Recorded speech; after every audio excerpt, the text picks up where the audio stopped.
नमस्कार, आप सभी का स्वागत है एक्सेलशियर न्यूज़ में। दर्शकों, जैसे कि हम सब जानते हैं कि कई तरह की बीमारियां जो है हमारे समाज में, और महत्वपूर्ण जानकारियां अगर हमें इन बीमारियों की हो तो समय समय पर जो है हम इनसे बचाव भी कर सकते हैं। और कहते हैं कि जिस तरह से विशेषज्ञों की माने तो विशेषज्ञ जो है हमें एक सही रास्ता दिखाते हैं, और क्या कुछ जो है हमें अपनी जीवन शैली में अडॉप्ट करना चाहिए, इसकी महत्वपूर्ण जानकारियाँ जो हैं हमें विशेषज्ञों से मिलती हैं। आज जिस विषय पर हम चर्चा करने जा रहे हैं वो है हेपेटाइटिस ई, और इस वक्त मेरे साथ मोहम्मद सुल्तान जी हैं जो विशेषज्ञ हैं वर्ल्ड लेवल पर, और उनके साथ हैं डॉक्टर भारत भूषण गुप्ता जी। आइए इन्हीं से जानने की कोशिश करते हैं। सर, बहुत बहुत स्वागत आपका। रितेश जी, थैंक यू वेरी मच, आपने यहाँ हमें बुलाया। तो आपने हेपेटाइटिस ई के मुतालिक जानकारी के लिए पूछा। तो हेपेटाइटिस ई एक ऐसा वायरस है जो लिवर को इन्फ्लेमेशन करता है। तो एक्चुअली 5 वायरसेस हैं जो वायरल हेपेटाइटिस के ग्रुप में हैं, hepatitis A, B, C, D और ई। तो आज आप बात कर रहे हैं हेपेटाइटिस ई की। तो ये वायरस तो वर्ल्ड में बहुत कॉमन है। ये जो जॉन्डिस आता है, जिसको वायरल हेपेटाइटिस कहते हैं, एक्यूट वायरल हेपेटाइटिस, इसका ये कॉमनेस्ट कॉज है वर्ल्ड ओवर। तो देयर आर कोई millions of people who suffer from it. तो मेनली जो डेवलपिंग कंट्रीज़ हैं उनमें ये ज़्यादा होता है जी। तो उनमें क्यों ज़्यादा होता है कि ये एक इसके जो जीनोटाइप है, इसके बहुत से जीनोटाइप्स हैं। जो एक जीनोटाइप 1 है, ये वाटर से व्हेन वाटर गेट्स पोल्यूटेड उससे फैलता है जी। तो इसीलिए तो ये डेवलपिंग कंट्रीज़ में बड़ा कॉमन है जी सर, जैसे कि आपने बताया कि डेवलपिंग कंट्री में जो है इसका कॉमन जो है हमें देखने को मिल रहा है। अगर हम जम्मू कश्मीर के पॉइंट ऑफ व्यू से बात करें या फिर भारत देश के पॉइंट ऑफ व्यू से बात करें, यहाँ पर आबादी जो है रूरल एरिया में भी बसती है और शहरों में भी बसती है। तो कौन सा एरिया जो है ज़्यादा टारगेट होता है? उस डेवलपिंग कंट्रीज़ में वो एरिया ज़्यादा टारगेट होता है जहाँ पहले पोल्यूटेड वाटर हो। अगर वाटर सब पे पोल्यूटेड हो, कैसे होगी? मेनली मानसून के बाद पोल्यूशन होती है, एक तो ये हो गया। दूसरा, अगर जो नल है, जो आपके वाटर सप्लाईज होते हैं, अगर उनमें क्रैक्स हो तो सीवेज उसमें जा सकता है, दूसरी बात। और अगर ओवर क्राउडिंग हो या इंटरनली डिस्प्लेस पीपल हो। इंटरनली डिस्प्लेस पीपल हो गया, जैसे आप यूपी के रहने वाले हैं, आप दिल्ली में आएंगे तो आपका घर है नहीं जी। तो आप मेनली डिस्प्लेस्ड ही हैं। बिल्कुल। तो लेवल ऑफ हाइजीन तो उतनी नहीं होती है जितना होनी चाहिए। बिल्कुल। तो जो भी इंटरनली डिस्प्लेस पीपल हैं यहाँ पर, या अगर आप अफ्रीका में देखें वहाँ पर तो मेनली डिस्प्लेसमेंट होती है because of Wars and other things. तो उनमें, और अगर ओवर क्राउडिंग हो, जैसे आप बॉम्बे में आप देखें स्लम्स हैं, तो मेनली उन जगह होती है जहाँ पर वाटर पोल्यूट हो, नंबर 1, ओवर क्राउडिंग हो, नंबर 2, लेवल ऑफ हाइजीन थोड़ी कम हो, और ओबियसली अगर पॉवर्टी हो। तो उन जगहों में ये वाटर से फैलती है, और वाटर से भी नहीं फैलती है, ये एक आदमी से दूसरे आदमी के साथ भी फैलती है। ओके। पर इस बीमारी का एक इम्पोर्टेंट जो असर है, एक तो ये एक्यूट जॉन्डिस करता है, बट मेनली जो डेवलपिंग कंट्रीज़ में मेन प्रॉब्लम जो है, ये ज़्यादा हामला औरतों को अफेक्ट करता है, प्रेग्नेंट वुमेन्स को। अगर आप एपिडेमिक्स में ये आ जाता है, और ऐसे भी स्पोरेडिक डिजीज़ भी होती है। अगर आप एपिडेमिक्स में देखें तो अगर मर्द या जो लेडी हामला न हो, अगर उसका एक पेशेंट हो, तो हामला औरतों में 8 ऐसे पेशेंट होते हैं। सो 8 times more in pregnant women. And जो डेथ रेट होती है, जनरली डेथ रेट 1-2% होती है जनरली। तो प्रेग्नेंट वुमेन में ये डेथ रेट 25%, 30% होती है। सो ये जो बीमारी है डेवलपिंग कंट्रीज़ में, मेन एक तो ये एपिडेमिक्स करता है और बड़ा कॉमन है। दूसरा, ये प्रेग्नेंट वुमेन्स को टारगेट करता है, एंड इट किल्स देम। तो प्रेग्नेंट वुमेन के साथ साथ जो उनके वॉम में बेबी है वो भी जो है इन्फेक्टेड हो जाता है? ये हमने देखा कि जब प्रेग्नेंट वुमेन इफ़ेक्ट होती है इनवेरेबली उसका जो फीटस होता है दैट ऑल्सो गेट्स इन्फेक्टेड। और जो फीटल जो फिर बर्थ होता है उसको, तो जब भी वो बच्चा एक ही जस्ट गेट्स बॉर्न, उसको भी हेपेटाइटिस होता है, उसको कहते हैं न्यूनेटल हेपेटाइटिस ई। फीटस में भी होता है और बच्चों में न्यूनेट्स में उनमें भी होता है।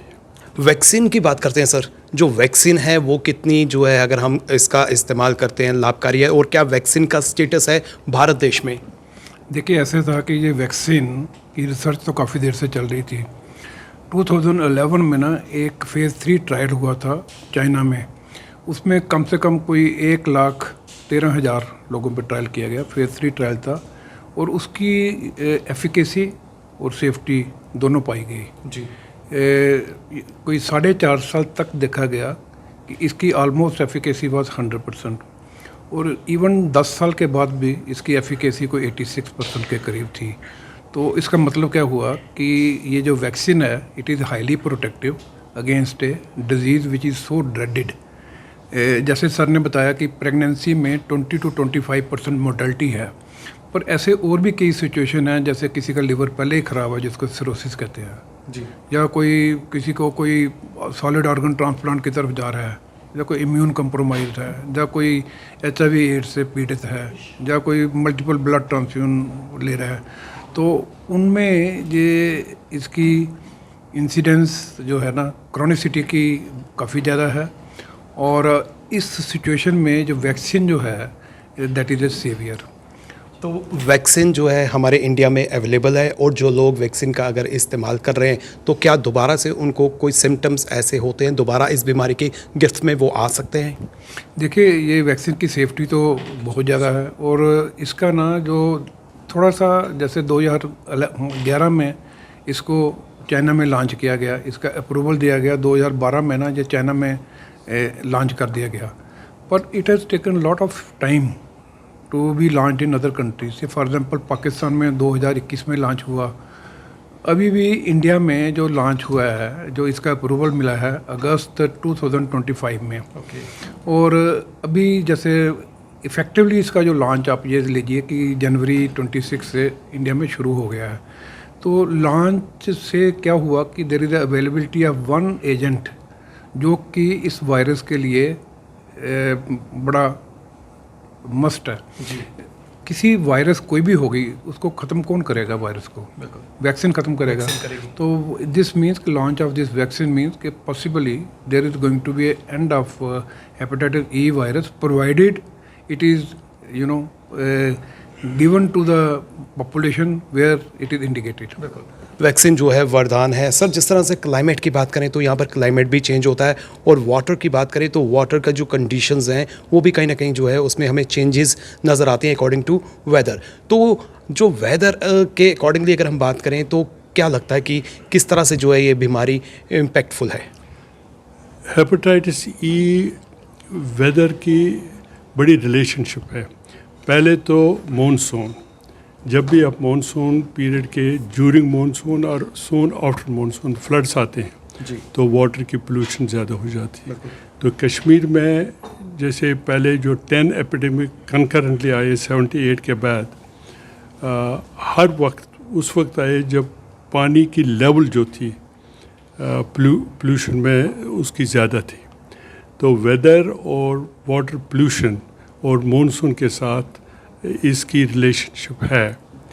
तो इसलिए ये बात पर्टिकुलरली जैसे प्रोफेसर भारत भूषण ने वजह फरमाया कि इट्स वेरी इम्पोर्टेंट दैट जो ससेप्टेबल पीपल हैं, जो इस बीमारी से ज़्यादा मुतासर हो सकते हैं, उनमें ये वैक्सीन तो इट इज़ अ मस्ट जी। अभी तो आपको प्रेग्नेंट वुमेन भी तो लगा नहीं सकते हैं, but ladies who are child bearing age they should be protected. और जो जिनकी लिवर डिजीज़ हो ऑलरेडी, जैसे उनमें ये बीमारी ज़्यादा होती है, और जिनको कोई इम्यून रिस्पांस कम हो, जैसे HIV पेशेंट, या अगर आप ज़्यादा ब्लड ट्रांसफ्यूजन लगाएं जैसे हीमोफिलिक्स और थैलेसीमिक पेशेंट बड़े बड़े कॉमन हैं इंडिया में, तो उनको प्रोटेक्शन की ज़रूरत है। और वैक्सीन जैसे 10 इयर्स डाटा अवेलेबल है, हाईली इफ़ेक्टिव हैं ये, तो 3 डोज लगाने हैं। मगर जो एपिडेमिक्स में अगर जैसे वबा जैसी बीमारी हो गई तो उसमें 2 डोज भी लगा सकते हैं ताकि जल्दी प्रोटेक्शन हो जाए अगेंस्ट एपिडेमिक्स। जी डॉक्टर साहब, हमने अक्सर देखा है कि जब भी कोई बीमारी दस्तक देती है तो जो सफ़रर होते हैं वो वैक्सीन की तरफ जाते हैं, और जो कॉमन मासेस है उनका ये रुझान रहता है कि वो वैक्सीन अप्लाई नहीं करते हैं, जो वैक्सीन की डोसेज है वो कहीं मिस कर देते हैं जो लगाते भी हैं। तो वो कितना जो है ख़तरनाक होता है, और क्या हर किसी को जो है वैक्सीन टाइमली लगा लेनी चाहिए? देखिए, इसमें public awareness is a must. We both are here to create public awareness, और पब्लिक अवेयरनेस के लिए एक मीडिया की बहुत बड़ी रिस्पॉन्सिबिलिटी है, जैसे आपके थ्रू हम पब्लिक अवेयरनेस कर रहे हैं, नंबर 1। नंबर 2, एक चीज़ मैं और बताऊंगा कि particularly this hold true for Jammu. Jammu का आप ओल्ड सिटी देखिए, जितनी भी जो वाटर सप्लाई है, this pipes they run along with the drains. 2 किस्म की वाटर सप्लाई होती है, एक होता है continuous water supply which is there in most of the developed countries, but जैसे हमारे डेवलपिंग कंट्री में mostly it is intermittent water supply. होता क्या है कि जैसे जब सोर्स से वाटर सप्लाई बंद होती है तो there is a suction effect, जो नाली का जितना भी सीवरेज है पाइप में आ जाता है, it gets distributed in the subsequent supply. अब हमने जम्मू में काफ़ी माइक्रो एपिडेमिक्स देखे हैं, जैसे जुलाका महल्ला में देखा, पुरानी मंडी में देखा, मतलब दी दक्कर in the locality something around 30-40 houses getting involved it. ऐसे ही रजौरी में एक टाउनशिप है जवाहर नगर, उसमें भी सेम एपिडेमिक हुआ। अब उसमें जो सर ने जैसे बताया कि जो वाटर सैनिटेशन जो है ना, that is basically because it's a serious contamination, तो इसकी रोकथाम जो है ना बड़ी ज़रूरी है, और अलॉन्ग विद द वैक्सीन। और वैक्सीन की जैसे हमने सर ने भी डिस्कस किया, जो हमारे पास फिगर्स हैं कि 10 इयर्स में इसकी सेफ्टी सो हाई, तो इट शुड अप्लाई टू सभी को जो है लगा लेनी चाहिए, और टाइमली जो है लगानी चाहिए। और कई बार हमने देखा है कि जिस तरह से वाटर की बात कर रहे हैं, वाटर और साफ़ सफाई जो है ज़रूरी है बीमारी से बचने के लिए, और वैक्सीन जो है उपलब्ध है और वैक्सीन का हमें इस्तेमाल करना चाहिए। लेकिन फिर भी अगर इसको इग्नोर किया जाता है, क्या इसके कोई साइड इफ़ेक्ट्स भी होते हैं? क्योंकि कई बार हमने देखा है कि वैक्सीन जो है कई बार किसी को सूट नहीं करती है, तो उसकी रिएक्शन भी होती है। आपने ये वजह फरमाया कि हेजिटेंसी जो वैक्सीन की है वो पॉपुलेशन में बहुत कॉमन है। जैसे आपने कोविड में देखा कितनी हेजिटेंसी थी, so there were so many deaths and we had to face so much problems. हर एक वैक्सीन के लिए जो पब्लिक है पहले तो हेजिटेंसी दिखाता है कि करना चाहिए नहीं करना चाहिए, ज़रूरत है नहीं ज़रूरत है, मैं क्यों करूँ, these all but this can be broken only, what Professor Bharat said, by the public awareness and by you people. So please don't be hesitant. If the vaccine is safe and it is immunogenic and it gives protection and you are recommended to take a vaccine, please go and do it. तो hesitancy तो vaccine की हर एक vaccine की होती है, तो जब पहले शुरू हुए वैक्सीन उसके लिए तो ज़्यादा ही है। जैसे आपके हेपेटाइटिस सी वैक्सीन हेजिटेंसी होगी, तो we are here only to break that barrier of hesitancy with the public, कि अगर आपको वैक्सीन हेपेटाइटिस सी वैक्सीन की ज़रूरत है और आप हाई रिस्क ग्रुप हैं, please take the vaccine. Sir मैं आखिर में ये भी जानना चाहता हूँ, वैक्सीन जो है कहाँ से जो है अवेलेबल हमें हो जाएगी, कहाँ से हमें जो है अप्रोच करना होगा, और क्या ईज़िली जो है मिल जाएगी? और साथ साथ में ये भी जानना चाहता हूँ, जिस तरह से कई तरह के वायरस हैं, और एक पेशेंट को कैसे पता चलेगा कि वो जो है हेपेटाइटिस ई का शिकार हुआ है? ये देखिए, जैसे सर ने बोला कि there are number of viruses which cause hepatitis. अब it is very difficult to discriminate, like suppose किसी को जॉन्डिस है, that this is because of A or E. So ultimately one has to go to a professional. Professional will investigate and he will decide whether it is because of hepatitis A, B, C or E or D or whatever. Now suppose if it is hepatitis E, so then there is a vaccine for that. Likewise we have vaccine for A, but A का एक मैं बताऊं कि हमारे ना सब clinical immunity जिसको कहते हैं herd immunity, by the time 10 साल का बच्चा होता है तो उसमें देखा गया कि 80% पॉपुलेशन में एंटीबॉडीज़ हो जाती हैं जी। तो लेकिन आजकल because of this mineral water culture this immunity is going low on this front. No, for B there is lot of awareness from the general public through your media, but उसमें भी एक tag है. Tag ये है कि like in developed countries it is almost 95% which is immunised population है. पर even अब मिडिल ईस्ट में जाओगे कोई 66% population is immunised. But despite all over efforts, all availability of free vaccine, still the percentage of population which is immunised is hardly 40%. तो इसमें media का there is lot of role of media to create awareness. I think this will be one step which will help the mankind. Remember one thing, prevention is better than cure. बिल्कुल. Doctor साहब, आखिर में एक मैं आपसे भी जानना चाहता हूँ कि किसी ने अगर हेपेटाइटिस ए के लिए वैक्सीन जो है वो लगाई हो, क्या उसको हेपेटाइटिस ई के लिए अलग से वैक्सीन लगानी चाहिए? हर एक वैक्सीन के लिए इंडिकेशंस हैं. जैसे हेपेटाइटिस बी के लिए we say universal immunisation, everybody should get. Actually now ये तो इम्यूनाइजेशन प्रोग्राम है हेपेटाइटिस बी का. अब हेपेटाइटिस ए जो डॉक्टर साहब बता रहे थे कि पहले इम्यूनिटी बहुत थी कि हेपेटाइटिस ए वैक्सीन की ज़रूरत नहीं थी. अब हेपेटाइटिस ए आ रहा है बिकॉज इम्यूनिटी कम हो रही है. तो it is worth while to give in children start. अभी तो that programme has not come in India but I think it will come up. Now hepatitis E के लिए द पीपल जो ससेप्टेबल हैं, जो 4 ग्रुप्स या 5 ग्रुप्स हैं, उनमें तो हेपेटाइटिस ई की ज़रूरत है. We are not gone for universal vaccination for hepatitis. It's only for जो ससेप्टेबल हैं, जैसे मैंने बोला women who are in child bearing age, then chronic liver disease, people who are going for transplant, solid organ transplant or other transplants like bone marrow transplant, they should get vaccine, and those who are getting multiple transfusions. तो इनके लिए तो vaccine की ज़रूरत है. इनके लिए तो वैक्सीन हेपेटाइटिस ई की ज़रूरत है.